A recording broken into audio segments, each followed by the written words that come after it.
A girl with long brown hair sits at her sunlit desk, diligently writing on a worksheet. A different girl with short black hair tied in pigtails lies in a final, peaceful rest, surrounded by white lilies. The scene shifts to a fantasy world, introducing the story of Cecilia, a village girl who meets a young nobleman named Charles. This tale of revolution, filled with diverse companions, was supposed to reach its conclusion, but the first girl wakes up with blue hair, sees her reflection, and finds a strange mark on her hand, crying out in shock, "I've become Cecilia!" Her story began in the summer of her second year of middle school. She recalls living an ordinary life, waving to friends in the hallway, feeling neither joy nor sadness. Her mother's voice echoes in her memory, demanding she study for her future and keep her hobbies in check. She was told that friends would only cause trouble, and not to get too close to anyone. She looks over her shoulder, the lonely advice weighing on her. But then she saw a Hera girl, whose eyes seemed dazzlingly bright, sitting in the classroom. The brown-haired girl approaches her classmate writing at a desk, calling her Amy. The black-haired girl, Ame, lights up and calls back, "Haru," revealing she's a budding novelist. Haru asks if Ame's drawing is the protagonist, pointing to a sketch of a girl with long blue hair. Amy's face erupts in pure, unfiltered joy at the question. Overjoyed and flustered, Ame can hardly contain her excitement as Haru looks at her art. Haru reflects that Ame was unlike anyone she had ever met. Ame's passion for her stories was infectious, and she quickly became a special and cherished friend to Haru. Walking home one afternoon, Haru asks if Ame has any other friends. Ame confesses she has no one else, explaining that writing has been her anchor and her novels mean everything to her. Ame tells Haru that she was the very first person who ever wanted to read her work. Her praise meant the world to Ame, bringing her immense happiness. Looking down with a heartfelt smile, Ame tells Haru, "You're my only friend." Haru is taken aback, touched by the depth of Ame's confession. A shadow of doubt crosses her mind as she silently wonders, "What about me?" 1 month later, the story takes a dark turn as Ame lies dead in a school uniform. In a stairwell, a girl with green-tinted hair nervously asks another girl named Akari if what happened is okay. Akari smirks, callously blaming Ame for running into the road and insisting they didn't push her. Her expression twists into a snarl as she internally rages that it was Ame's fault for leaving her creepy notebook out. Akari feigns shock, claiming her hand moved on its own, a flimsy excuse for her actions. The truth was that Akari and her friends had been bullying Ame for over half a year. Haru recalls her mother's rage, blaming her for causing trouble at school, while she stood paralyzed by regret. With tears streaming down her face, Haru finally admits the truth. She wanted to fight for Ame, but fear of retaliation and disappointing her parents made her a bystander to her friend's suffering. That single, cowardly decision tormented Haru until the day Ame died. Working late into the night, she tries to finish Ame's novel, but knows it's just a hollow act of self-satisfaction. In a moment of pure desperation, Haru embraces a vision of Ame and begs any god listening for a chance to save her. And just like that, she wakes up in a strange bed with long blue hair, completely bewildered. She sits up in a rustic, candlelit room, wondering where on earth she is. Her reflection reveals the impossible. She's become Cecilia, the hero from Ame's story. She recognizes the light blue hair and the distinct mark on her hand from Ame's original drawing. Her eyes widen in shock as the reality of her situation begins to sink in. She recalls the exact description of Ame's protagonist, the blue hair, and the magical mark. It's undeniable. She has been reborn as the main character, Cecilia Rhea. Panic sets in as she questions what happened to her old life and how she ended up inside her friend's novel. She clutches her head, remembering only that she fell asleep while writing. Realizing she's in Ame's novel, she knows she must follow the story or risk destroying this world. With a newfound resolve, she vows to protect the world that Ame treasured above all else. She feels a surge of confidence. After 5 years of reading it, she knows the story by heart. Standing up, she declares her first move, to figure out exactly where she is in the story. Taking stock of her simple room, she deduces that she's at the very beginning of the story, when Cecilia is still just a villager. She remembers the story's opening. The bell tower chimes 13 times to signal the arrival of the nobleman Charles. Looking at the mark on her hand, she realizes the stakes. If she doesn't meet Charles, the whole country is doomed. With renewed determination, She throws open the door, resolving to meet him and figure out the rest as she goes. But instead of a noble welcome, she finds her village engulfed in flames and chaos. From her doorway, she watches the terrifying scene unfold, completely stunned. Her mind goes blank with shock as she tries to process the brutal reality before her. Men in black cloaks seize her and other villagers, dragging them into the chaos as she wonders what on earth is happening. Her eyes lock onto a dark-haired man leading the charge, and her heart sinks. That's not Charles. She recognizes him instantly, the infamous Leon Morganite, the very same man who was supposed to be Cecilia's final companion and the strongest swordsman in the land. Panic sets in as she realizes the story has gone completely off the rails. He wasn't supposed to show up until much later. A man in a red uniform steps forward to address the terrified villagers, with Leon standing grimly behind him.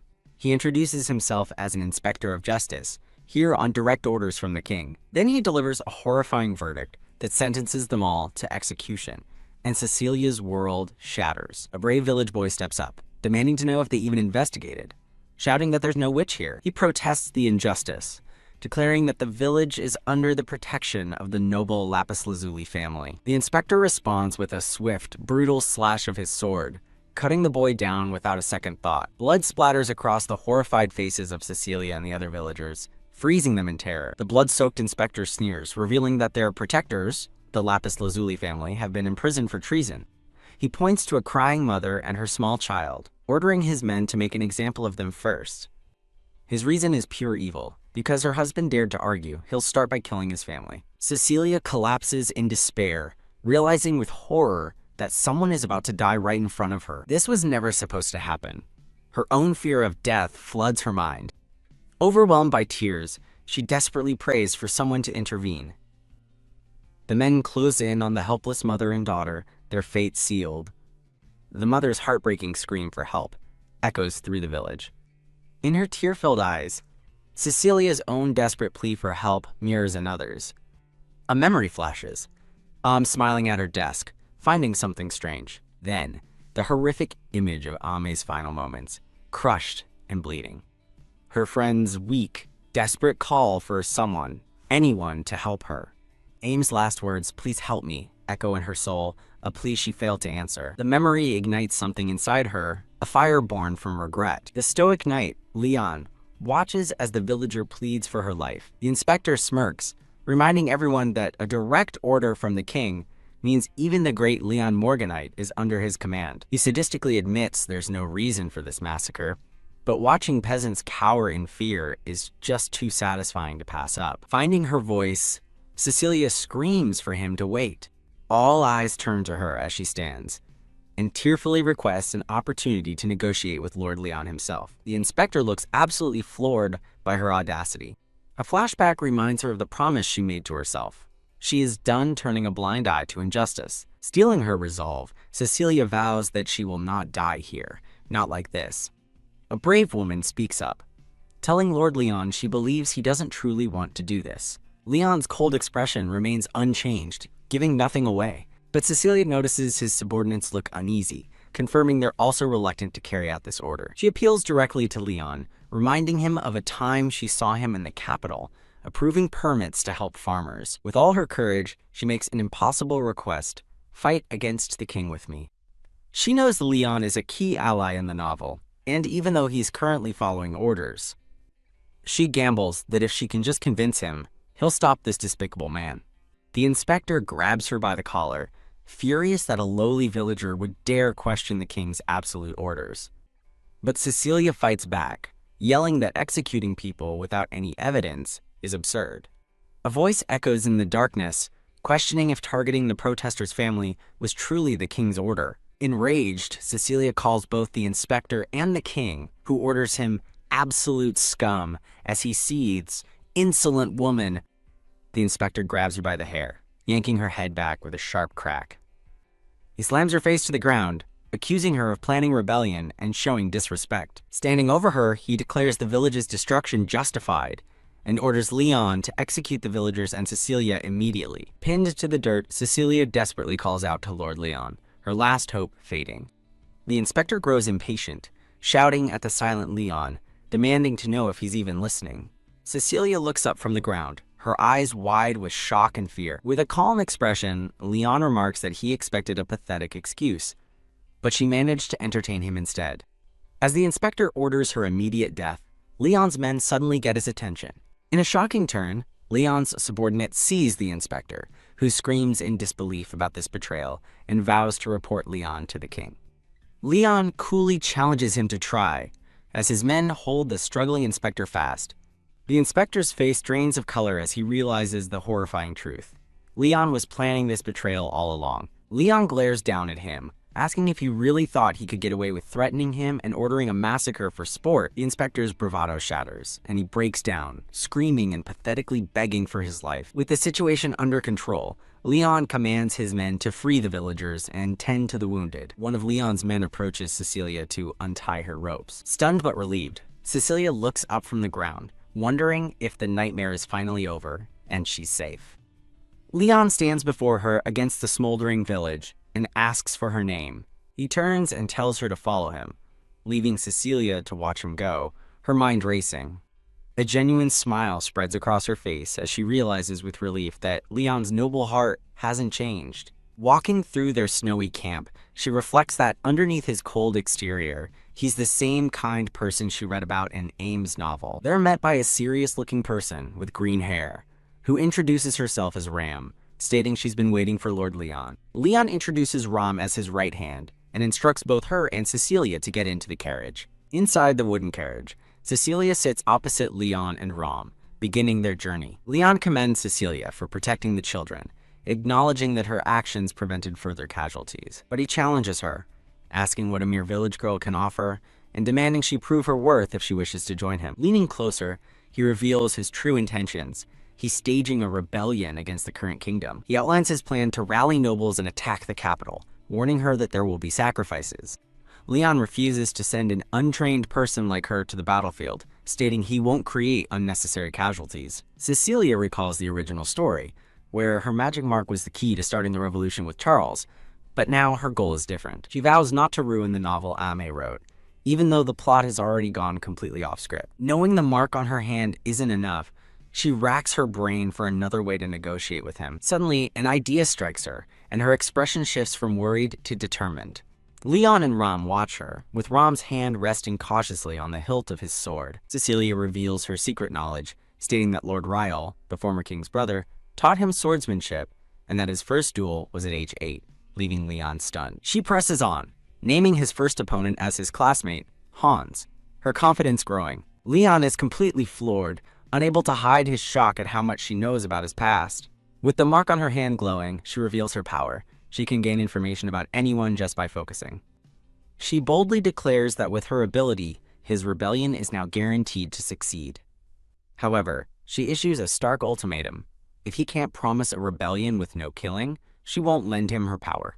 Outraged by her audacity, Ram draws his sword, yelling at her not to get carried away. He holds the blade to her throat, angrily questioning if she thinks Leon's decision to rebel was made lightly.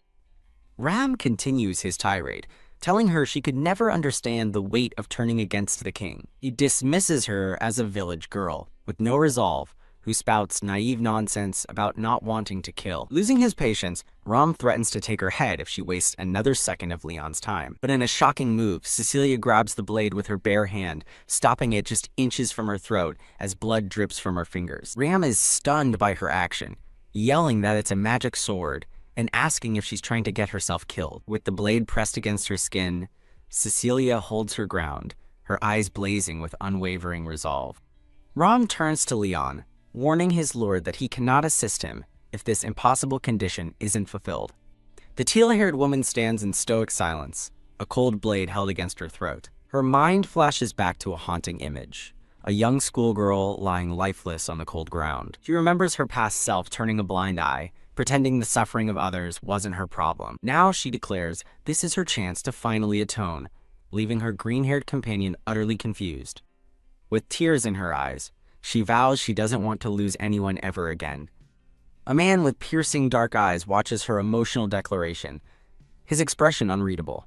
Tears stream down her face as she trembles, the weight of her past and the sword at her neck becoming too much to bear. The dark-haired man scoffs, asking if she's really willing to offer her own life for the sake of others. He crosses his arms, looking completely unimpressed by her display of self-sacrifice. Pop! Suddenly, a nearby chest springs open, and a mysterious black scroll floats out. The teal-haired woman looks up, completely baffled by the magical document appearing before her. The man explains it's a scroll of oaths, a magical contract that binds its signatories by their very hearts. The green-haired companion chimes in with a chibi-faced threat, warning her they'll be the first to cut her down if she dares betray Leon. With new resolve burning in her eyes, she raises her hand, ready to accept the dangerous terms. Her hand meets his black-gloved one, sealing the magical contract. As the pact is formed, a cascade of pure white feathers gently falls around her. He watches intently as their bond is magically forged. A faint smile graces her lips as he tells her, "I'm counting on you." But a second later, the full weight of her decision hits her and she panics, realizing she just agreed to an insane contract. Her mind races. She bluffed her way into this mess and is now stuck in a revolution with no plot armor. If she fails, she dies. A voice snaps her out of her spiral, asking why she's spacing out. Her green-haired companion notices she injured herself with the sword and urges her to get treated. The dark-haired man calls her Cecilia and promises that after they deal with the next noble, he'll finally explain the kingdom's dire situation. But he has one condition first. She must show him the true extent of her power. Elsewhere, a mysterious white-haired figure outlines his three main targets: Bess, Annabelle, and Augiri. He reflects that the original story has gone off the rails, and with his ally Charles missing, he no longer knows who to trust. But his greatest fear is the wild card in all of this: the unpredictable presence of Augiri. The scene shifts to a dark mansion on a stormy night, where an unseen person seethes with rage over a certain red-haired woman. Crash. In a fit of fury, a wine glass is violently shattered. A nobleman, Murad Bess, panics, realizing that if their allies were treated so brutally, their only chance of survival is to flee the country. He calls out for Bess, only to be flustered by a woman's state of undress. She coolly dismisses it as an old habit, leaving him to sigh in resignation. As the purple-haired woman covers herself, he admits he never thought she'd actually agree to help him. She flashes a confident smile, guaranteeing his escape as he puts his faith in her, calling her the strongest sorcerer. But the so-called sorcerer is revealed to be the sinister Augiri, who smirks with terrifying power. Meanwhile, the commander Leon Morganite and his knights arrive at the gates of a grand estate. He announces himself, stating he has business with Bess. The party rides through the gates, their presence immediately commanding attention. Inside, they are met by the nervously smiling head of the house, Murad Bess. Leon returns the greeting with a cold, piercing gaze. Bess begins to sweat, nervously asking what brings the commander to his home. Leon explains they've captured a witch under royal decree and simply need a place for his men to rest. A wave of relief washes over Bess's face. Leon watches his reaction closely, his own expression remaining a careful mask. Bess eagerly offers to personally escort them to the barracks, an offer Leon calmly accepts. Later, inside a carriage, Bess looks down at their captured witch abound and gags Cecilia and sneers at how filthy she is. He glares at her with contempt, clearly enjoying her helpless position. Turning to Leon with a wicked grin, he offers to handle the witch so Leon won't have to dirty his hands. Cecilia's eyes widen in sheer terror at his vile suggestion, but Leon coolly shuts him down, stating his help won't be necessary. Bess's face twists in annoyance, clearly displeased at being denied his cruel entertainment. A nobleman with grayish-green hair and a fancy blue coat gives a firm, calculating look. His expression quickly shifts to a nervous, sweaty smile as he speaks. In a different scene, Leon confides in an elf woman with turquoise hair, admitting he doesn't think much of the king's governance. Watching from afar, Cecilia is shocked, wondering why Leon would reveal his treasonous thoughts to a potential enemy. The scene returns to Leon asking the nobleman, whom he calls Bess, for his honest opinion. Bess confesses that he initially feared Leon had come to punish him for something, but his face twists into a dark, sinister grin as he realizes with delight that Leon also opposes the king. Bess breaks into a nervous sweat, while Rom watches him silently, his hand resting on his sword. Clenching his fist, Bess declares that he's been content ruling his territory, but now realizes he can no longer be complacent. He turns to Leon and Cecilia, formally declaring that he shares their revolutionary vision. Cecilia is in total shock. This is a massive change from the novel, as Bess has now officially joined Leon's side. With a burst of manic energy, Bess throws his arms open and proclaims his desire to help create a new kingdom. His true, vile intentions are revealed as he grins wickedly, planning to impose higher taxes and live in luxury. Cecilia stares in horror, realizing the kind of monster they've just allied with. Under a lone spotlight, Bess poses dramatically, questioning why he should remain in his current limited position. Leaning in with a smug smile, he makes his demand. Once they kill the king, he expects his rank and honor to remain intact. The scene transitions, showing Bess and his entourage leaving the grand estate. Leon gently holds Cecilia's arm, apologizing for having to restrain her earlier, even though it was all part of the act. He looks at her seriously, asking if she's having second thoughts now that she's facing a real enemy. Cecilia, now unbandaged and looking serene, simply closes her eyes and says no. She's not hesitating. She's just remembering the inspector's blood-soaked face and the terror of that day. Understanding her trauma, Leon tells her to go rest in the barracks for the time being, but just as he turns to leave, he stops, adding that he has one more thing to say.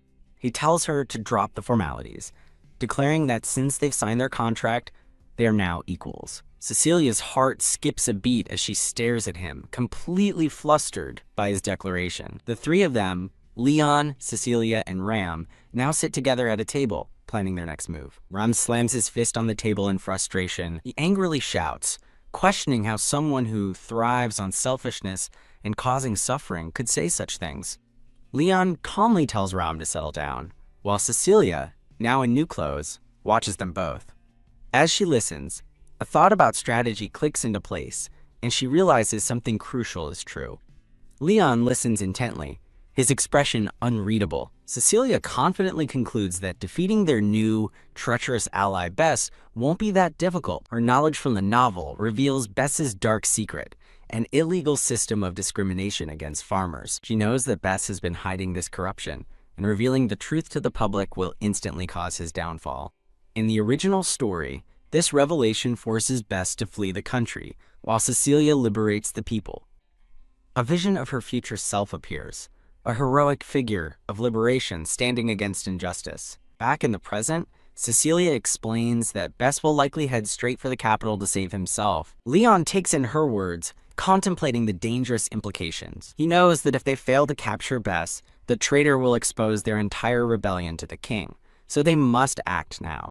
Leon looks directly at Cecilia, telling her it's time to show them the true extent of her power. Ram is stunned, asking if she can actually discern Bess's secret plans. Cecilia meets their gazes with unwavering determination. As Ram questions her again, she clenches her fist, vowing to save the people just like she was meant to in the story. Standing with newfound resolve, her magic mark glowing, Cecilia boldly declares that she will be the one to capture Bess. Meanwhile, Bess enjoys a glass of wine with a mysterious man with long purple hair, calling Leon a fool for being so trusting. The man with glasses and piercing purple eyes simply smiles, remarking that this turn of events is quite sudden. But as long as the chaos is entertaining, he says with a smirk, he doesn't really care what happens. Sometime later, Ram leads a small, determined group through a sun-dappled forest. He and another soldier exchange worried glances, feeling the weight of their mission. Back at their base, Cecilia passionately explains Bess's escape route, her hands gesturing wildly as she lays out the plan. Cecilia explains that Bess is currently protected by a powerful perception-blocking spell,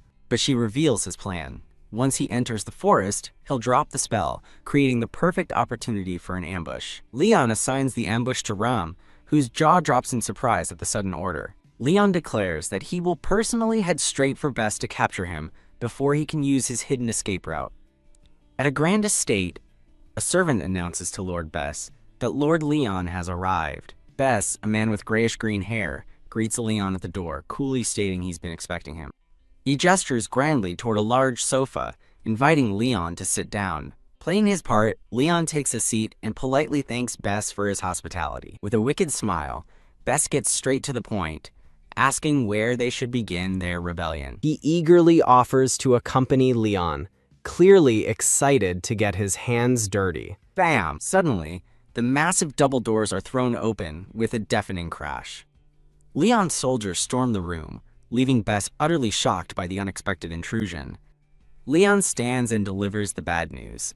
The rebellion starts right here, with Bess's own territory. Outraged, Bess screams that he was promised wealth and fame if the rebellion succeeded. Leon coldly informs him that this revolution is for the suffering people, not his greedy ambitions. As Bess's hand trembles in fury, Leon declares that their values are fundamentally incompatible. "You think you'll get away with this?" Bess seethes, his hand glowing as he grips a magic teleportation device. Poof! In a flash of light, he's gone. Leon immediately orders his men to find the escaped traitor. The plan now shifts to the town, where Cecilia is escorted through the crowded square. Later, Cecilia sits down with Leon and Rom at a local eatery to go over the next phase. She lays out her strategy. She will rally the suffering townspeople to help them block Bess's escape. Leon entrusts the people to her, while Rom agrees to prepare a sword for her protection. Cecilia looks out with a determined gaze, knowing the people have been beaten down for so long they've given up on themselves. A wave of doubt washes over her as she wonders how she could possibly inspire people with no hope left. But then she remembers Leon's confident words echoing in her mind. "You can do it." His faith in her reignites her own, and she stands with renewed resolve, vowing to see this through. Stepping onto a makeshift stage, Cecilia faces a crowd of weary, downtrodden villagers. She takes a deep breath, preparing to speak as the villagers watch her with suspicion. They murmur amongst themselves, wondering who this strange girl is and what she wants. Cecilia boldly announces that Leon Morganite is planning a revolution against the kingdom. She pleads for their help, explaining that if the corrupt Lord Bess escapes, the entire revolution will fail. Her plea is met with instant resistance, as the villagers' immediate thought is to not get involved. One man shouts that he has a family to think about and can't risk joining a rebellion. The crowd begins to turn away, telling her to leave them alone, they're content just to survive. But his cowardice angers another man, who whirls around and confronts him. Cecilia's heart sinks as she realizes they've given up their dreams and accepted their miserable existence as normal. She thinks of the children, innocent and full of dreams for a future their parents have given up on. She challenges the crowd, asking if making their own children abandon hope is truly protecting them. Her words hit home, and the men hang their heads in shame, feeling powerless. With her magic mark glowing brightly, she proclaims they can build a better world for their children to chase their dreams. The crowd looks up, stunned, a flicker of hope appearing in their eyes for the first time in years. Raising a sword to the sky, she makes one last passionate plea. "Lend me your strength." She paints a vivid picture of a future where their children can live happily, pursue their dreams, and live with pride. The tide turns instantly as one man shouts, "Count me in!" sparking a chain reaction through the energized crowd. Now, a unified mob armed with farm tools, the villagers surge through the streets as someone shouts, "It's Bess!" Bess and his men are terrified as the angry mob chases them, demanding to know why they're being hunted. Seeing the chaos unfold, Cecilia knows Bess is panicking and that she must hurry to get to Ram. Fleeing through a dark alley, Bess plans to use his teleportation magic repeatedly to reach his secret escape route. He grumbles that if it weren't for Leon and Cecilia, he could have escaped easily without revealing his trump card. Shaking it off, he focuses on his new plan: reach the capital, align with the king, and reap all the rewards. Deep in the woods, Bess smirks, thinking his escape to the royal capital is just moments away. But from the bushes, Cecilia watches his every move, her plan in motion. Suddenly, a flash of red and Ram and his men are brutally cut down, leaving Cecilia screaming his name in horror. She rushes to Ram's side, desperately asking what just happened. A new figure emerges from the shadows, Bess, who sneers, recognizing her as the witch from before. But he's not alone. The mysterious purple-haired man coolly asks Bess what's wrong. With a chilling smile, the man, Algiri, says they've found another rat, as Cecilia wonders why he's here. Her mind races, terrified at the sight of the infamous Algiri, but her fear for herself is overshadowed by her concern for her fallen comrade. She kneels beside Ram again, calling out his name as he lies motionless on the forest floor. With his last bit of strength, Ram weakly apologizes for failing. As Cecilia looks on in despair, Algiri casually explains that her magic was just completely neutralized by him. Algiri, it's revealed, is called the Strongest because of a unique magic he developed. His spell is an absolute shutdown. Once caught, a victim can no longer use any magic, In a world dominated by magic, especially in warfare, this ability is game-breaking. His power to seal magic has earned him the title of the strongest magician. Cecilia realizes with dawning horror that she's run into one of the story's biggest threats way too early. Ram, barely able to stand, is helped up by Cecilia, his mind piecing things together. He looks at her in awe, realizing she must have succeeded in rallying the townspeople. With renewed fire in his eyes, he grips his sword, declaring he still has a duty to fulfill. Aogiri just laughs, mockingly impressed that Ram can still stand on willpower alone. Ram glares back, his face a mask of pure, unadulterated rage. Unfazed, Aogiri conjures a swirling orb of purple energy, stating he has a job to do and they'll have to leave. Ram's shoulders slump in defeat, and he apologizes to Lord Leon, feeling he's failed his mission. But just as he's about to give up, Cecilia steps in front of him, sword raised defiantly. Ram stares at her back, completely stunned by her sudden bravery. With tears streaming down her face, Cecilia holds her ground, ready to fight. Ram grabs her, shouting at her for being reckless, and asking if she's trying to get herself killed. "I don't want to die," she screams back, her voice choked with tears and terror. Her desperation turns into resolve as she vows to survive this, no matter what. Turning to her enemies, she calmly states that this escape route was exactly where she predicted it would be. Ram, confused, can only ask what her point is. With a confident smirk, Cecilia shows him she's had a plan all along. The villains pause, Aogiri looking intrigued, while Bess seems confused. Bess glares at Cecilia, demanding to know how she knew about his secret route. His eyes narrow in suspicion, wondering if she really is some kind of witch. He points an accusing finger at her, realizing she's the one who turned the citizens against him. Aogiri places a hand on Bess's shoulder, telling him to stand down. He'll handle this woman personally. Cecilia readies her stance, her eyes locked on her opponents. Enraged, Bess ignores Aogiri and lunges at Cecilia, screaming that she dares oppose him. Bam! She parries his attack, the force of the blow sending shockwaves through the clearing. Ugh! She grunts, blood trickling down her arm as she struggles against his superior strength. With a powerful shove, he easily breaks her guard. Gah! She's thrown to the ground, the wind knocked out of her. Before she can recover, he grabs her by the throat, yanking her to her feet. He snarls in her face, seething that she has disrespected him for the last time. Helpless, Ram can only watch in horror and scream her name. Bess scoffs, monologuing about how foolish and pathetic commoners are. He recalls their misplaced confidence, thinking they are more capable than they truly are. In a series of bloody flashbacks, he remembers correcting them through brutal executions, believing it taught them their place. He remembers their executions with satisfaction, thinking their regretful faces were a sight to behold. Grabbing Cecilia, Bess snarls that she should be more aware of her current, helpless situation. He rages internally, thinking she should regret ever dreaming of a ridiculous revolution. "Shame on you," he screams, demanding she defy him and beg for forgiveness. But her response leaves him utterly confused, as he can only stammer, "What?" Through her tears, Cecilia shouts back defiantly that she can't believe she regrets it. She remembers the villagers who overcame their fear to finally raise their voices together. "I won't forgive you," she screams, accusing him of only ever taking from others.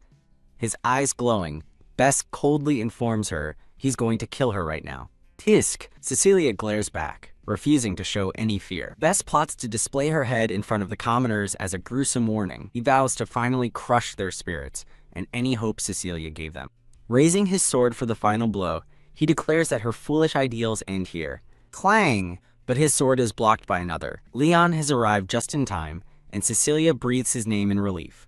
In a blur of motion, he lands gracefully between them. "Sorry for keeping you waiting," Leon says softly, turning to a tearful Cecilia. His gaze is calm and focused as he says her name, reassuring her. Leon gently helps her up, telling her that she's endured enough. Overwhelmed with relief, Cecilia sobs his name, her ordeal finally over. As Cecilia recovers, Leon's men rush to tend to their fallen comrades. Leon turns to face his enemy, his voice low and steady as he orders her to stand back. "Late to the stage, are you?" Bess mocks, sneering at Leon for acting like some kind of savior. With his riflemen at the ready, Bess taunts the infamous black-haired Leon. Panicked, Cecilia shouts Leon's name, fearing for his safety. Bess points an accusing finger, jeering that Leon was born a complete failure, with absolutely no magic power. In this world, magic power determines hair color. The stronger the magic, the more vivid the hue. And those with no magic at all are born with common brown or black hair. Your hair is black because you have none, Bess screams, calling it the black of failure. He flashes back to their first meeting, laughing at the nerve of a powerless man throwing his authority around. Snapping back to the present, his face twists in fury as he vows to make Leon regret this fight. You lot, he commands his soldiers, burn them down without leaving a trace. Leon stands his ground, unflinching as a volley of fireballs hurtles toward him. Whoosh! With a single swing of his massive sword, he deflects the entire barrage. Bess can only stare in utter disbelief at the impossible feat. He turns to the purple-haired man, Aogiri, demanding to know if he somehow undid the magic. Aogiri just smiles serenely, looking completely unbothered by the turn of events. Enraged, Bess whirls back to his men, screaming, "What are you doing, you lot?" One of his soldiers quickly reloads and takes aim, preparing to fire again. But in an instant, Leon is upon him, sword raised to strike. Eek! He effortlessly parries another shot, disarming the soldier with terrifying speed. Leon stands calmly amidst the swirling flames, completely untouched by the attack. With graceful, deadly efficiency, he cuts through Bess's remaining soldiers. "Ack, Kig! What is happening?" Bess shouts, watching in horror as his men fall. His mind races, questioning how a man supposedly unable to use magic could deflect it. It has to be the sword. The scene shifts to the past, where a young Leon and a red-haired girl receive a royal invitation. Long ago, the kingdom was saved by 3 great magicians, who were granted the highest noble titles for their service. This marked the beginning of the 3 great noble families and a royal tradition of gifting each child when they turn 10. This custom has since evolved, now serving as a subtle way for the royals to hint at who will be the next family head. A young Leon reads his own summons. Since his older sister Bella just turned 10, he was invited to the castle as well. In a sunlit garden, young Leon practices with a wooden sword, while his sister Bella watches from a distance. His training is interrupted by a cheerful voice. It's his red-haired sister, who playfully asks if he's working hard. The 2 siblings sit together on the stone steps of a vast, sun-drenched garden. His sister asks what he plans to request from the king, and he asks if she's going for the symbol of the family head. "Yes," she says with a confident smile, confirming that's exactly her plan. Leon looks down, his expression somber as he considers his own future. He admits that he has no idea what he should ask for. The contrast is stark. His sister glows in the light of her potential, while he remains shadowed by his limitations. He laments that, with his black hair, there's nothing he can truly do in this world. A quiet moment passes between them as his sister looks at him with concern. She gently pats his head, a comforting gesture that catches him by surprise. She acknowledges that her red hair signifies strong magic power. "But you know what?" she adds, telling him she's never thought of him as just someone who can't use magic. She turns back with a radiant smile, surrounded by a field of sunflowers, leaving Leon utterly speechless. She calls out his name, her voice full of warmth and conviction. She sees his true nature, telling him he's kind and has a desire to help others. She understands that he trains so hard with his sword to protect everyone in the future. His true goal, she declares with open arms, is to bring happiness to everyone. Her excitement is infectious, as she exclaims there are so many things she wants to do with him. With a dazzling smile, she tells him to stop looking so gloomy. Her unwavering belief in him leaves him wide-eyed and deeply moved. The scene transitions, a bouquet of white roses symbolizing the purity of his resolve. Back in the past, a young Leon Morganite stands before the king, who asks him to state his desire. Kneeling, Leon makes a bold request. He asks for the legendary Kyokuseki, the ethereal light stone sword. The court erupts in whispers, with one noble lady scoffing at the nerve of a magicless boy asking for such a weapon. The king himself is stunned, questioning why Leon would want the sword passed down through the royal family. It's revealed the sword is a legendary weapon. Unmatched in durability, it repels magic, and is said to be the strongest. But there's a catch. Because of its immense weight and magic resistance, no one has ever been able to wield it. Leon explains that since he has no magic, his path is different. He declares that he'll become stronger than anyone through swordsmanship alone, as his sister watches proudly from the crowd. With unwavering resolve, he vows to make that impossible sword his own. The scene shifts to the Grand Morganite estate, where his training will begin. Years pass, and a teenage Leon is seen in the garden, struggling to swing the massive blade. He grits his teeth, sweat dripping as he fights against the sword's incredible weight. He thinks in frustration that even after all this time, he still can't properly lift it. A reminder of its properties flashes through his mind. It's made of the hardest material and is impervious to magic. And as he strains, he's reminded that it's also incredibly heavy. He realizes that to master it, he simply needs to get stronger. With his sister set to become the family head in a few years, he knows his time is limited. Gripping the hilt with renewed determination, he vows that by then, he will prove he can wield it. Smash! He unleashes his power, shattering a large rock with a single earth-shaking blow. His men erupt in cheers, amazed that he actually managed to use the legendary sword. But their celebration is cut short as their expressions shift to confusion. One of them suggests that with his power, Leon doesn't even need to go to the front lines. A strange, almost pained smile crosses Leon's face as he listens to their words. Despite the odd turn, his men shout, "Yes!" in enthusiastic agreement. They gather around him, their praise feeling hollow and disconnected from his true purpose. The flashback ends, returning to the present, where Leon holds his blade to a defeated Bess's throat.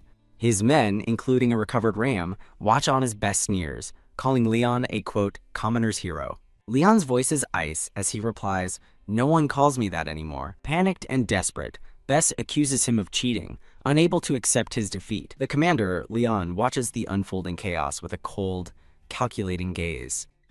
A green-haired nobleman loses his mind, screaming for Aogiri to kill them immediately. In a stark contrast, the same nobleman smirks, lounging in a field with an air of arrogant confidence. Leon and his knights stand ready in the woods, their swords drawn and expressions grim. The nobleman is now on his knees, desperately begging the purple-haired Aogiri to kill them, even offering a bigger reward. But Aogiri just smiles coyly, delivering a single, devastating word, no. Utterly betrayed, the nobleman can only stammer, "WH-Y?" Aogiri turns his back on him, preparing to explain his decision as the nobleman watches in disbelief. Leaning in close, Aogiri delivers the coldest burn. "It's because I'm bored of you." The nobleman sputters in rage, questioning Aogiri's loyalty to Topazolite. Aogiri casually admits that was his original plan, but things have changed. Wiping away a fake tear, he mockingly cries that being around him is just so incredibly boring. He finishes his verbal beatdown by calling him a disappointing bundle of inferiority complexes. Then, Aogiri's entire demeanor shifts as he turns with a welcoming smile, declaring, "But you're different." He's speaking to the teal-haired woman, Cecilia, who looks completely taken aback by the sudden attention. Aogiri beams with a warm, genuine smile, placing a hand over his heart. Seizing the opportunity, a flustered Cecilia blurts out her desire to join them. She makes her formal plea, asking Aogiri to make her a member of the Revolutionary Army. Her green-haired companion objects, questioning how they could possibly trust the man they were just fighting. Aogiri shuts him down with a simple hush, making it clear he's only interested in Cecilia's answer. Extending a hand glowing with purple energy, he asks her one simple question, "Will you believe me?" Before she can answer, a brilliant magic circle erupts around the nobleman, who panics, realizing he's been trapped. A blinding flash of light erupts as Leon and his companions look on in shock. And just like that, the pompous nobleman is transformed into a terrified, buck-toothed rat. The green-haired knight can only stare in utter disbelief at the magical absurdity. Aogiri casually summons a magical birdcage, deciding to keep his new pet around for a while. Squeak. Trapped in the cage, the rat man desperately begs to be let out. Turning his attention to Leon, Aogiri states that while he could fight him, he has no desire to. Instead, he offers his cooperation, seeing as they are allied with Cecilia. He follows up with a confident smirk, reminding them just how strong he is. One of Leon's knights points out that Cecilia seems to be the only one on their side who can actually use magic. Aogiri flexes his power, casually suggesting he could just teleport to the capital right now. The narrator reveals a shocking twist. In the original novel, Aogiri was never an ally. In fact, he was a major villain who was defeated by Cecilia and Charles after a fierce battle. Cecilia realizes the terrifying stakes. If she refuses his offer, he'll escape, and the revolution will fail in blood and fire. She stares ahead, the weight of the world now resting on her decision. Aogiri watches her, a sly grin on his face as he wonders what she's thinking. Trapped, Cecilia weighs her impossible choice, knowing either path could lead to ruin. Suddenly, both she and her companion gasp in surprise, calling out Leon's name. Aogiri's face lights up with a triumphant, cheerful grin.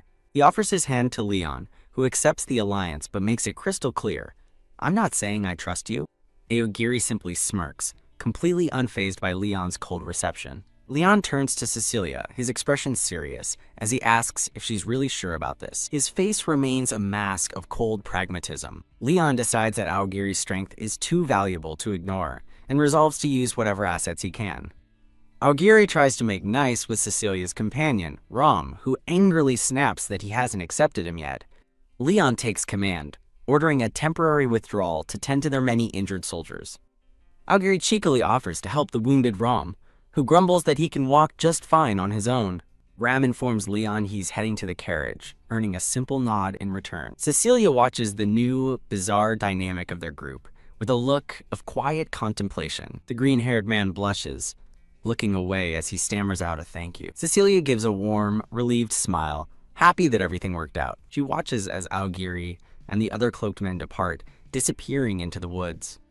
As she and Leon walk, she glances at him with a look of surprise. Cecilia recalls the moment her hand's crest glowed, realizing it was because she's in the original Cecilia's body. The sudden realization leaves her stunned and a little flustered.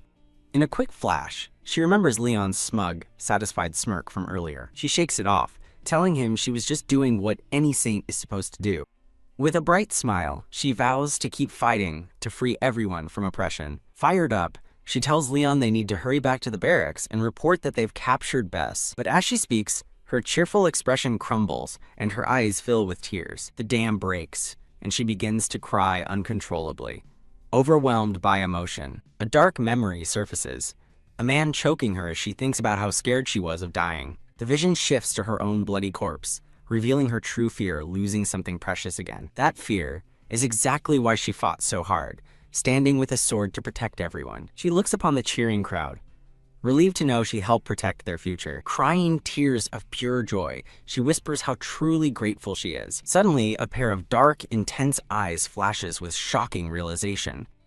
Leon watches her, his inner voice affirming, "That's right." He studies the magical mark on her hand, concluding that, while she has talent, she's got zero practical experience. He can't figure her out. Just days ago, she was a simple village girl, yet now she's driven by an incredible force. Cecilia looks up, her tear-streaked face a picture of beautiful vulnerability. Leon holds her close, deciding then and there that he needs to learn everything about this mysterious woman. His hand clenches with resolve. He gently drapes his cloak over her shoulders, telling her to take better care of herself. With a stern gaze, he warns her never to risk her life so recklessly again. Touched by his concern, she looks up, blushing as she thinks his name.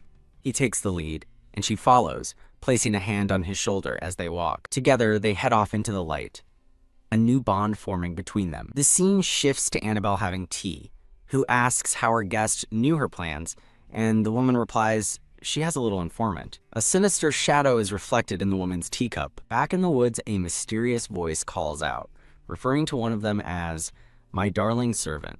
A close-up reveals Vivian's sly, knowing smirk. Looks like she's the informant. Annabelle, completely oblivious, asks what she's talking about. Vivian's hand reaches across the dessert-laden table, closing in on the naive girl. Annabelle smiles, completely charmed and unaware of the danger she's in.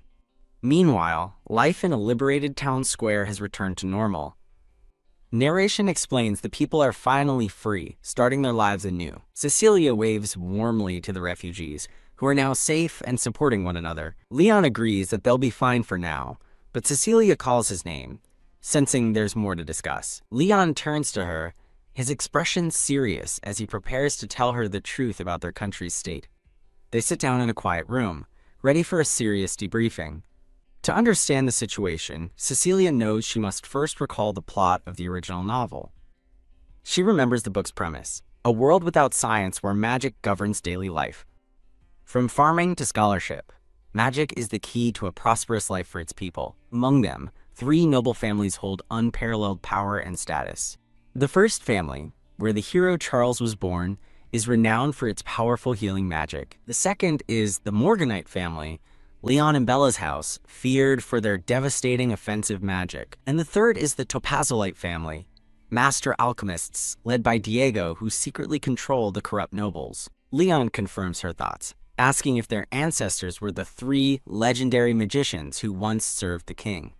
A cute chibi version of the blue-haired girl thinks back, realizing she saw Leon's past through the gate. A narrator explains that 3 shadowy figures, a blue-haired woman with a sword, a red-haired woman, and a white-haired man, once controlled the capital until Charles and his allies tried to overthrow them. As Leon sits with his hands clasped, the narration reveals the country went through massive changes after the new king took over. The narration continues over an image of the white-haired Charles, stating he disappeared a year ago, and the Lapis Lazuli family was arrested and is now gone. Shocked, Cecilia realizes that with Charles's disappearance, the entire plot of the story has gone off the rails. Leon explains that after the Lapis Lazuli family fell, corrupt nobles joined forces with the Topazolite family. He continues, saying they've barricaded themselves in their territories, refusing entry to any other nobles.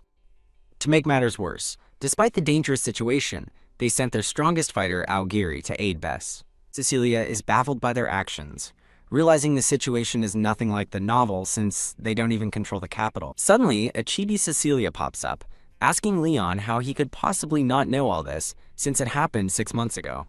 With a heavy heart, Leon reveals the new ruler is none other than his own sister, Bella Morganite. Cecilia is floored, crying out, "Bella!" as a vision of a woman with long, vibrant red hair appears before her. She recalls from the novel that Bella was supposed to be a key ally who helped awaken her magic, and she wonders why on earth Bella is now the king. Leon explains that his sister seized the throne, destroyed countless villages like hers, and is now planning to wipe out the entire Topazolite family. This can't be right, Bella planning a massacre? Cecilia remembers the sweet, supportive sister from Leon's past and wonders if she's being manipulated. With grim determination, she decides that something must have happened to Bella, and she has to find out what. She turns to Leon and asks him directly if anything significant happened in the past that could have caused such a drastic change in his sister. Even the smallest detail is fine, she presses, as Leon sits silently across from her. After a moment of thought, Leon admits that there was one very strange incident he remembers. In a flashback, a young man rushes to a uniformed Leon, telling him that Bella suddenly collapsed in her room 2 days ago. He continues, explaining that while she's regained consciousness, the doctor says she has severe memory loss, leaving Leon stunned. Leon panics and sprints down the palace hallway, desperately calling out for his sister. He finds her sitting up in bed, looking distant as she vaguely asks his name. He rushes to her side, asking if she's all right after hearing about her memory loss, but she just calmly replies, "I'm fine." Later, Leon spots a note with strange characters on her desk and asks if she's studying Eastern languages for diplomacy. Bella gives him a strange smile, brushing it off as notes for a novel's plot, leaving Leon completely bewildered. Back in the present, Leon clenches his fist as the pieces click into place, severe memory loss, and a sudden interest in Eastern characters. Cecilia has a shocking epiphany. Could someone else have possessed Bella's body, just as she possessed Cecilia's? Leon adds that Bella began her conquest of the capital without a word to him, making him believe she's shouldering a terrible burden alone. He looks at Cecilia with pleading eyes, asking her to please continue helping him. Touched and determined, Cecilia places a hand over her heart, her resolve strengthening. Leon leans in close, asking if she'll work with him to change their dire situation, catching her completely off guard. Overwhelmed, Cecilia takes a walk outside, sighing that she's lost track of her own plans for the revolution. She tries to refocus, remembering her to-do list, capture Diego, capture Annabelle, and somehow convince the new, terrifying Bella. Eek! Her thoughts are interrupted by a shirtless Augiri, who appears out of nowhere with a dazzling smile and a strategically placed piece of paper. Still flustered, Cecilia is at a loss for words, her face bright red. But then an idea strikes her. If she uses Augiri's magic, she turns to him and says she has a favor to ask. Suddenly, she feels herself being pulled by an invisible force, her eyes wide with shock. Before she can react, she collapses onto the bed with Augiri looming over her. He smirks, his purple eyes glowing as he pins her down, asking if she truly can't use magic. Leaning closer, he whispers menacingly, accusing her of lying about her magical abilities.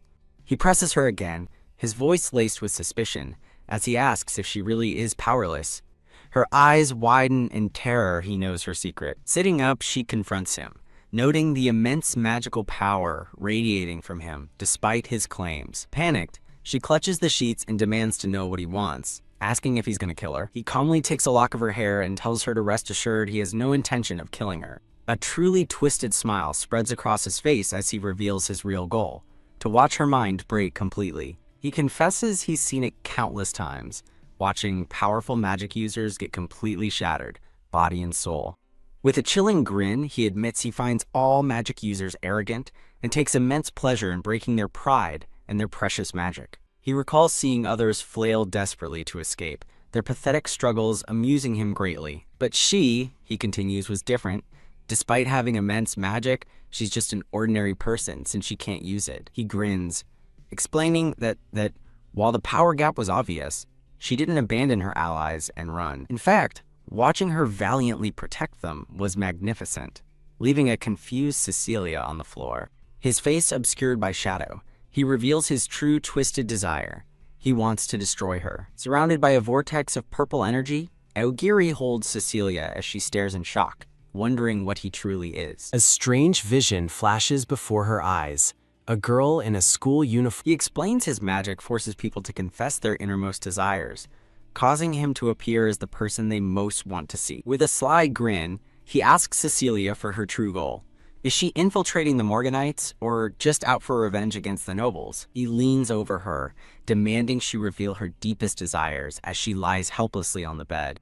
Tears stream down her face as she clutches a glowing emblem on her chest, vowing to protect someone. Stunned by her response, Aogiri demands to know who she really is. Suddenly, a black-clad figure appears, his glowing red sword at Aogiri's throat, warning him not to move.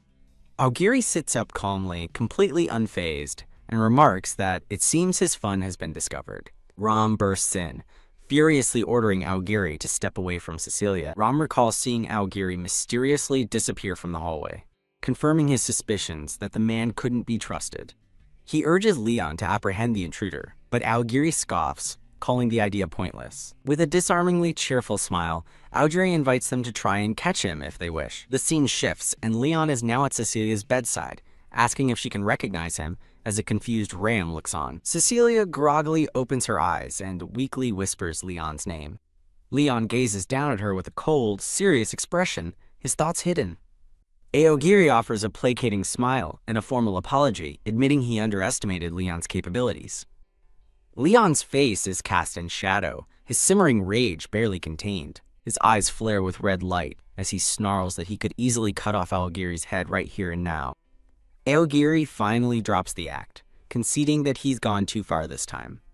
As a gesture of his apology, he promises to fulfill not only Cecilia's demands, but all of Leon's as well. Ram is not having it, yelling that it's the bare minimum and questioning if he planned to do anything at all before this. Aogiri notes with a smirk that magical defense has always been a weak point for Leon's forces. He tells Leon not to worry, promising to provide items with the defensive capabilities he needs. Abs not included, probably. Leon specifies he'll need 5 enhanced items per person, reminding Aogiri of his promise with a deadly serious look. Aogiri throws a fit, whining about being given such trivial tasks, while Leon dryly calls his reaction unreasonable. Eek! A moment later, Aogiri is comically buried under a massive pile of armor, as Cecilia looks on in horror. She watches the bizarre scene unfold, a nervous sweat trickling down her face. Having survived the armor avalanche, Aogiri approaches Cecilia to offer some advice as another apology. He warns her that she'll likely face the head of the Topazolite family and must assume her every move is being watched. Utterly bewildered by the cryptic warning, Cecilia can only ask, "What?"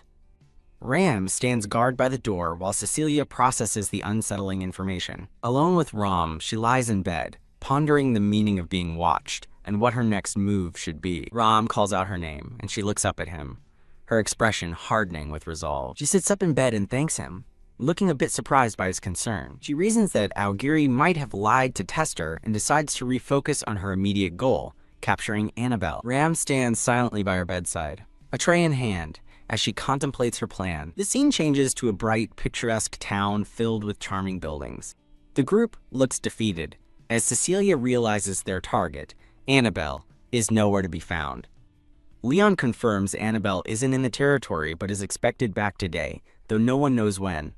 A purple-haired man with glasses jokes they should have used Cecilia's magic to scout ahead, causing her to laugh nervously.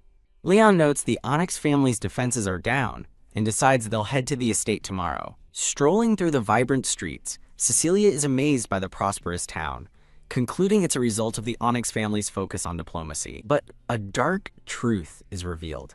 The profits gained from this diplomacy are hoarded, not used for the people. All the wealth flows to the Onyx and Topazolite families, leaving the town beautiful but its people poor, strengthening Cecilia's resolve to help them. Cecilia reflects that Annabelle isn't the best, merely a pawn in a larger game. As she walks through the town, her thoughts drift to a different target. Her eyes lock onto a mysterious figure in a black hood, walking through the market. Suddenly, she stops in her tracks, a wave of confusion hitting her. The hooded figure turns slightly, and Cecilia's eyes widen as she recognizes them. It's Ram. Ram, unaware of being followed, wonders why Cecilia is in town when she was supposed to be training. Ram notes how familiar Cecilia seems with the Onyx territory, a detail that was never in the novel, raising suspicions. A shocking thought hits Cecilia. Could Ram be the traitor she's been looking for? The word traitor echoes in her mind as she stares at a grand, ornate building. She watches as Ram heads directly for the building's entrance, confirming her suspicions. Peeking inside, she's surprised to find it's just a clothing store. From the doorway, she watches Ram speaking with the shopkeeper, wondering what they're plotting. As they disappear through a back door, she panics, realizing she's lost them. Hesitantly, she decides to follow, pushing open the door and calling out a timid, "Excuse me." The room seems normal enough, but she suspects it's a front for secret deals happening in the back. Her search is interrupted by a sudden noise, and she calls out for Ram, alarmed. Pressing her ear to another door, she strains to listen, but can't make out their conversation. Determined to uncover the truth, she leans in, desperate to get closer. Suddenly, the door flies open, and she stumbles forward, caught completely off guard. Ram and a woman turn around in shock as Cecilia tumbles into the room. To her utter disbelief, Ram is standing there in a frilly dress and hat, shouting her name in panic. Cecilia is completely baffled by the scene, her brain short-circuiting. Plot twist of the century. Ram strikes a pose, arms crossed, looking both embarrassed and defiant in their new outfit. Cecilia stares, still trying to process the absolute absurdity of the situation. Flustered, Ram accuses a stunned Cecilia of mocking them. Instead of laughing, Cecilia firmly grabs Ram's hands. With a dazzling smile, she reassures them, declaring that it's not weird at all. Ram is left utterly speechless by her unexpected and wholehearted support. A flashback begins, revealing an orphanage where only boys with soldier potential were raised. A younger Ram, abandoned by their parents, smiles softly at a flower, wanting to use it to decorate their room. 3 other boys corner Ram, mocking them for picking flowers and engaging in girly things. They taunt Ram, asking if they're secretly a girl, but Ram angrily tells them to mind their own business. The lead bully gets in Ram's face, yelling that their delicate looks are a liability for a soldier. The harsh words hit their mark, leaving Ram blushing with shame and frustration. Later that night, Ram stares out at the rain, furious at being judged solely by their appearance. Looking at their reflection, Ram vows to be both someone who loves cute things and a strong soldier. Their brooding is interrupted by the arrival of the Morganite family, who have come to recruit new soldiers. The other orphans swoon over Leon Morganite, the famous sword prodigy, dreaming of fame and glory. While the lead bully boasts he'll be chosen, Ram watches with fierce determination. As Leon orders the recruits to show their skills, the boys begin sparring with wooden swords. Ram stands ready, their expression focused and intense, prepared to prove everyone wrong.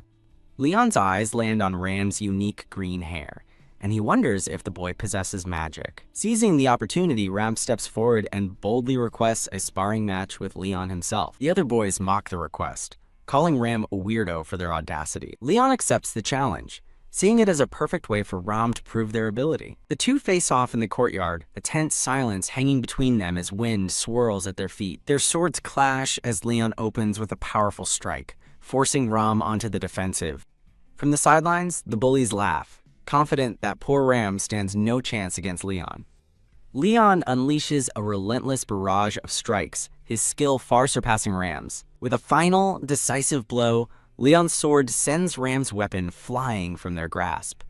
As Ram's wooden sword lies broken on the ground, the bullies smugly think to themselves, "I knew it." The lead bully scoffs, thinking Ram was a fool for overestimating their own abilities. But to his surprise, one of Leon's men praises Ram, impressed that they lasted a full minute against the master swordsman. The bullies stare in utter disbelief, completely shocked by the unexpected compliment. Suddenly inspired, the lead bully calls out to Leon, eagerly requesting a sparring match of his own. Leon lectures the defeated Ram, explaining that warriors who rely only on magic are at a severe disadvantage in battle. He then acknowledges Ram's effort, admitting that one bout was enough to see they're different from the rest. Leon approaches, asking why, with that distinct hair color, Ram chose not to use magic. Ram explains that they've always been mocked for their appearance, with people saying a sword is inappropriate for them. But with a fierce glare, Ram declares that they take pride in their unique look. They explain that to prove their bullies wrong, they had to beat them at their own game, swordsmanship. Impressed by this resolve, Leon extends a hand and offers Ram a place in his army. Ram is floored, stammering in disbelief at the sudden invitation to join Lord Leon's ranks. Leon just smiles, telling Ram that he admires their strong character. With renewed determination, Ram accepts the offer with a resolute smile. The flashback ends, returning to the present where Ram, blushing in a frilly dress, thanks Cecilia for acknowledging them. Cecilia watches, thinking to herself that Ram's smile seems truly genuine for the first time. She apologizes for following them in secret, but Ram brushes it off, telling her not to worry. Cecilia compliments how good Ram looks, then suggests another dress for them, while secretly eyeing it for herself. The shopkeeper notices them, casually wondering if they might be tourists. Suddenly, Cecilia's eyes widen in alarm as she recognizes a new customer. A girl with long white hair and a black dress appears, framed by cherry blossoms, and offers a cheerful greeting. Cecilia realizes with a shock who she's looking at. It's their target, Annabelle Onyx. In a surprising turn of events, the three are now sitting together for tea on a sunny balcony. Annabelle thanks them for coming on such short notice, explaining she just had to invite them after seeing how well their outfits suited them. While Ram makes small talk, Cecilia thinks about how wildly unexpected it is to run into Annabelle like this. Annabelle turns to Ram, admitting she didn't expect them to be a man, and asks if they're in town for sightseeing. Blushing at the memory of the cute dress, Ram explains they just wanted to visit the famous shop at least once. Ram then questions Annabelle, asking why the money from their purchase seemed to be handed over to someone else. Annabelle casually explains that it must have simply been collection day. With a beaming smile, she reveals that all currency earned in the territory is turned over to the Onyx family. Ram listens intently, their expression growing more serious. When questioned about how merchants can sustain themselves without profits, Annabelle seems genuinely confused. Ram presses the point, asking how monetary exchanges work among the common people if the family takes everything. She happily explains that people don't need money, as the family provides all necessities, sometimes even her favorite cakes instead of bread. Her face darkens into a sinister smile as she adds that it's boring if things are always the same. The horrifying truth hits Ram. The Onyx family isn't paying its citizens, essentially treating them as slaves. Annabelle, blissfully unaware, clasps her hands together, proud of how they're always thinking of the people's happiness. Ram is utterly perplexed by her reasoning, questioning her use of the word we. Annabelle gestures kindly towards Cecilia, who sits in stoic silence, leaving Ram speechless. Later, Ram reports back to Leon, confirming that Annabelle admitted to confiscating all the people's assets. Leon realizes the situation is far more severe than he anticipated, especially after hearing they also falsify trade reports. He concludes they're hiding illegal practices and considers detaining Annabelle again to uncover the truth. Ram reflects that Annabelle seems to genuinely believe the citizens are happy under the current oppressive system. Leon agrees she has no malicious intent, but Ram finds it deeply strange that the citizens' voices aren't reaching her. Recalling her frequent use of the word we, Ram suspects there's a larger conspiracy at play. Leon officially assigns Cecilia the mission to investigate Annabelle and the inner workings of the Onyx family. The truth is revealed. Annabelle is being manipulated by her closest attendants, her steward, appraiser, maid, and secretary. They've raised her to be a perfect puppet, designed to take the fall for their illegal policies while never being allowed to think for herself. She's just an innocent girl, unknowingly championing a corrupt system she had no part in creating. The word hangs in the air, a vow of vengeance, unforgivable. Cecilia's rage boils over, fueled by a painful memory as she declares that suppressing another's will is absolutely wrong. Leon announces a change of plans. They're not just rescuing Annabelle, they're taking down her manipulative attendants. Cecilia explains the attendant scheme, revealing they use a constant rotation system to maintain control over Annabelle. Leon points out a critical flaw. If they capture the attendants one by one, the others will get suspicious and hide. The green-haired man suggests a simple solution, asking if Aogiri can just throw up a magical barrier over the entire mansion. With a smug smile, Aogiri shoots down that idea, declaring that it's far too difficult. Whoosh! Aogiri suddenly appears, startling the green-haired man as he explains his barrier's power consumption is tied to their strength. He reveals his magic has a limited range and requires supplemental tools for replenishment. Aogiri taunts Leon, noting he lacks the proper resources for such a large-scale spell, leaving Leon to ponder his next move. But Cecilia steps in, confidently reassuring them that it should be fine.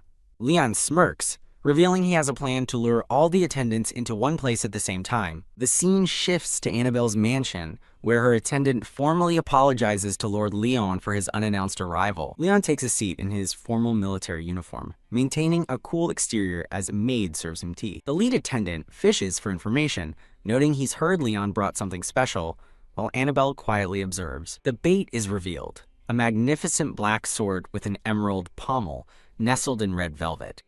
Leon watches silently as the attendant confirms he understands what he's looking at. The attendant explains this new sword is made from the legendary Void Glimmer stone, but with its crippling weight issue finally solved. He excitedly reports that while production is limited, it's advanced enough to be traded as a weapon.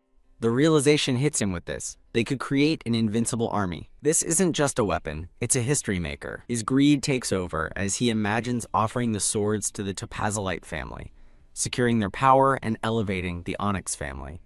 The trap is set, and the attendants are completely focused on the sword, ignoring everyone else in the room. The appraiser steps forward to begin his inspection, hoping to reverse engineer the sword's unique creation technique. But as he examines the blade, his face twists in confusion. Something's not right.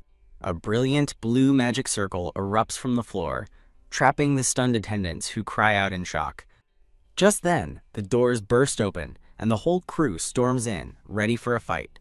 The attendants panic as their magic fizzles out. "It's a trap!" one screams, pointing the finger right at Aogiri. Leon lays it all out on the table. "We know you've been controlling Annabelle and lining your own pockets." Teask. Outraged, the lead attendant furiously accuses them of being the ones using tricks. The green-haired man roars back, his face a mask of pure fury. With a twisted smile, the maid claims they were only educating the poor, lonely orphan for her own good. She insists they only stayed to help the helpless girl rule, asking how that could possibly be deception, as Cecilia listens in disgust. Aogiri gently holds Cecilia back, as she nearly explodes with righteous rage. Aogiri turns to the stunned attendants, his voice low and commanding. "Be quiet for a moment." His purple eyes glow ominously as he tells them with a chilling smile, "What you did to Annabelle wasn't funny at all." Leon chimes in, "For once, I agree with you," presenting a terrifyingly united front. Aogiri warns that if they won't admit their crimes, they'll learn the hard way, as Leon declares, it's time for punishment. The scene pauses for a promotional image of the series. Aogiri clarifies his threat. He'll make them understand through pain. Leon agrees. Punishment time. Now kneeling in defeat, one of the attendants meekly wonders how they could possibly atone for what they've done. Leon looks down at them, stating coldly that he takes no pleasure in simple torture. He offers them a simple way out. Tell the absolute truth, and the suffering can end. One of them panics, asking the million-dollar question, "What if we don't?" His colleague quickly tells him not to ask stupid questions. Aogiri answers for him, his hand crackling with menacing purple energy. "You'll be subjected to this." He grins, explaining that his magic is a lie detector from hell. The slightest falsehood will send excruciating pain through their nerves. The pain, he explains, is so severe that even the strongest warriors break. The attendants are paralyzed with fear. Aogiri breaks the tension by playfully putting his hands on a very unimpressed Cecilia's shoulders. She recoils in complete and utter shock, letting out a confused, "Huh?" He strikes a triumphant, goofy pose, clearly proud of his terrifyingly effective magic. "No way," Cecilia thinks, horrified by his sadistic spell, as the attendants tremble, finally realizing the fate that awaits them. With the pressure on, Leon and Rom yell at a sweating Cecilia, telling her to handle the investigation and that they're counting on her. A purple-haired magic user smirks at Cecilia, who seethes, realizing they're putting her on the spot, knowing full well she can't use magic. Realizing she has no choice, Cecilia steals her resolve, determined to use her knowledge of the novel to avoid the bad end where she's banished. Leon steps forward, his voice firm as he accuses Annabelle's attendants of embezzling the territory's funds. The four attendants, the steward, appraiser, maid, and secretary, kneel in stunned silence. Leon and the purple-haired magic user loom over the kneeling staff, a menacing purple aura crackling in the mage's hands. The steward and the maid crack under pressure, shouting that the appraiser was the one managing the money. Crying, the maid says the magic is too scary to risk, while the steward looks on in horrified disbelief. The appraiser shouts defiantly, telling them not to reveal the location for the sake of someone named Topazolite. The magic user's patience runs out as they form a ball of crackling energy, warning them that this is going to hurt. ZZZT. After a little magical persuasion, the steward screams in agony, confessing the money is hidden in his room. The magic user gives Leon a smug, satisfied smile. Now completely cooperative, the attendants reveal a hidden door in the steward's room where the money is stashed. Leon turns to Cecilia, asking for confirmation, while she nervously tries to play it cool. She confirms it's true, her mind racing as she realizes the location perfectly matches where she found the money in the novel. Leon presses his interrogation, accusing them of hiding the people suffering and falsifying reports to manipulate Annabelle. The appraiser forces a sweaty smile, insisting that the people are perfectly satisfied and that he's never heard a single complaint. He desperately argues that the fact no one has left the territory is all the proof they need of the people's happiness. Cecilia knows that's a lie, recalling from the novel that the people were furious and banished all 5 of them after a revolution. She remembers the truth. They exploited the people for money and stripped them of their freedom, all behind Annabelle's back. Cecilia erupts with righteous anger, calling them out for daring to deceive not only Annabelle, but the very people they oppressed. The magic user grins, ready to unleash another blast of truth serum. The appraiser screams as he's zapped by a powerful bolt of purple lightning. The other attendants watch in terror as their colleague falls unconscious at Annabelle's feet, who has just appeared. Annabelle stands over them, her expression unreadable as she finally witnesses their betrayal. In a flashback, a young Annabelle remembers stamping documents, believing she and her attendants were working together to make the people happy. She recalls how they vowed to bring happiness to the residents after her parents died, and how they told her they were her family. The maid's facade finally shatters, and she screams at Annabelle, revealing she never once thought of her as family. The brutal truth hits Annabelle. The cakes, the clothes, it was all just bait to keep her under control. The maid's shadow looms over her as she calls Annabelle an obedient fool who blindly followed their every command. Annabelle stares at the people she trusted, her heart breaking as she realizes her idea of family was a complete lie. She turns away, whispering in disbelief that she's been betrayed. Lost and confused, Annabelle asks what a person is supposed to do in a situation like this. The maid is taken aback by the question, unsure how to respond. Annabelle clasps her hands desperately, asking them for guidance now that her world has been turned upside down. Panic sets in as Annabelle wonders what to do, leaving the treacherous maid speechless. Cecilia steps in, condemning the attendants for exploiting a young girl and showering her with hollow, fake love. Her eyes burn with fury as she screams, demanding to know if they understand the true horror of their actions. The scene shifts to a quiet, sunlit room, a moment of calm after the storm. As Cecilia comforts the heartbroken Annabelle, she calls out her name, trying to reach her. Suddenly, a brilliant golden magic circle erupts from Annabelle, throwing her backward as Cecilia watches in shock. As Annabelle falls, she's surrounded by white roses on thorny blue stems, while the magic user holds Leon back, calling the scene amusing. A disembodied voice declares the whole affair was like a puppet show, absolutely hilarious. A stunning blonde woman in a golden dress appears from the roses, smirking and suggesting they should try theater next. Annabelle's eyes widen in terror as she recognizes the mysterious woman, crying out the name Vivian Sama. Cecilia is completely baffled, thinking to herself that she's never seen this woman before in her life. The woman, Vivian, stands before them all, laughing at the chaos she's orchestrated. She is introduced as Vivian, the head of the powerful Topazolite family. Cecilia is stunned. This changes everything. In the original novel, the head of the Topazolite family was a 50-year-old man named Diego. With a wicked smile, Vivian stares them down, leaving Cecilia to wonder who this dangerous woman truly is. The story begins with a dark-haired man in a military uniform embracing a striking teal-haired woman. A new player enters the game, a beautiful blonde woman named Vivian Topazolite, leaving everyone wondering who she is. Vivian, covering her mouth with a fan, senses familiar magic and accuses someone named Augiri of being behind it, declaring that something smells fishy here. The purple-haired magic user, Augiri, smirks at Cecilia, telling her that her actions make her a failure as a mercenary. Vivian presses Cecilia, asking if she truly doesn't care about being separated from her friends forever. With cold resolve, Cecilia states that she doesn't mind, admitting she never had high expectations for that person anyway.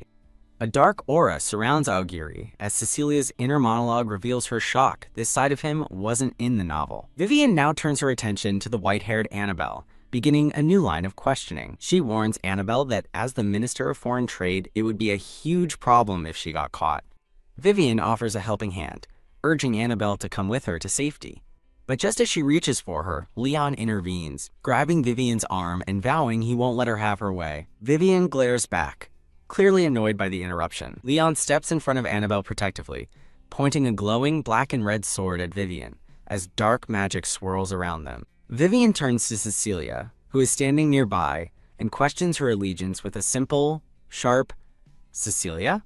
Annabelle, seeing the standoff, gives Cecilia an out, telling her she can go with Vivian if she wants to.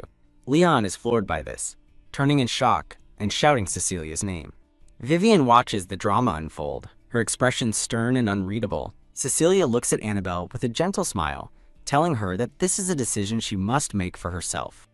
Augiri reflects on his contract with Leon. He agreed to help as long as no one died, but he realizes Cecilia's actions are driven purely by emotion. As Cecilia cries, Leon wonders what she's thinking, suspecting her strange behavior is linked to something she once let slip.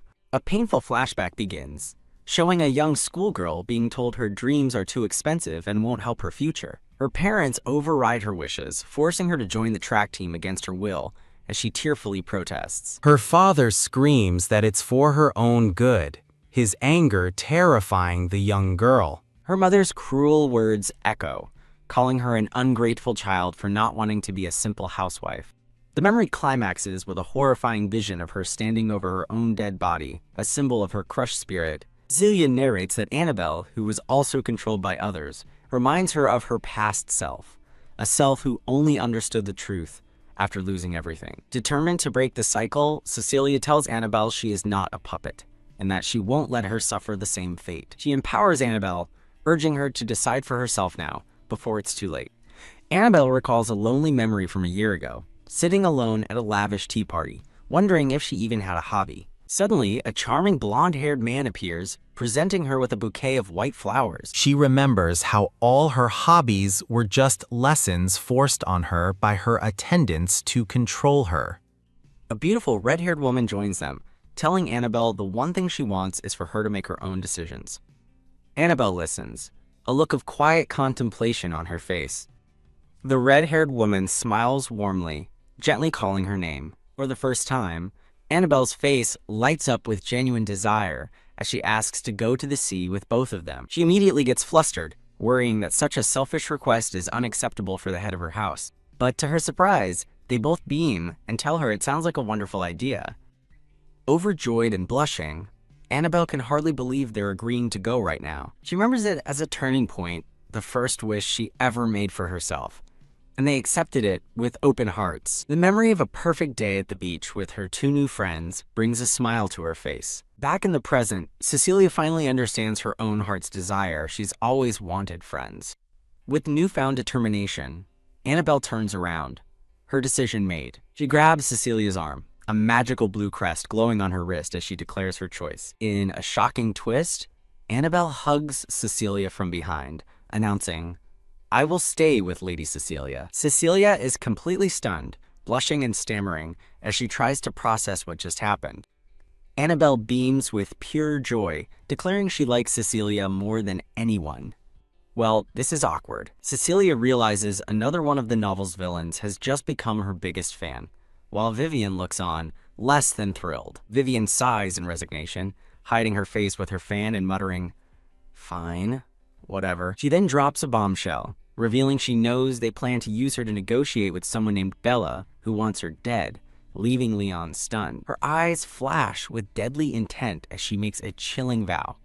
She won't let them capture her because she has to be the one to kill Bella. The teal-haired woman is horrified by Vivian's declaration, wondering what she could possibly mean by having to kill Bella. Vivian presents a way to stop the fight, her fan glowing with immense golden power. Surrounded by a brilliant magic circle and purple roses, Vivian tells him to wait for her at the Topazolite estate before vanishing.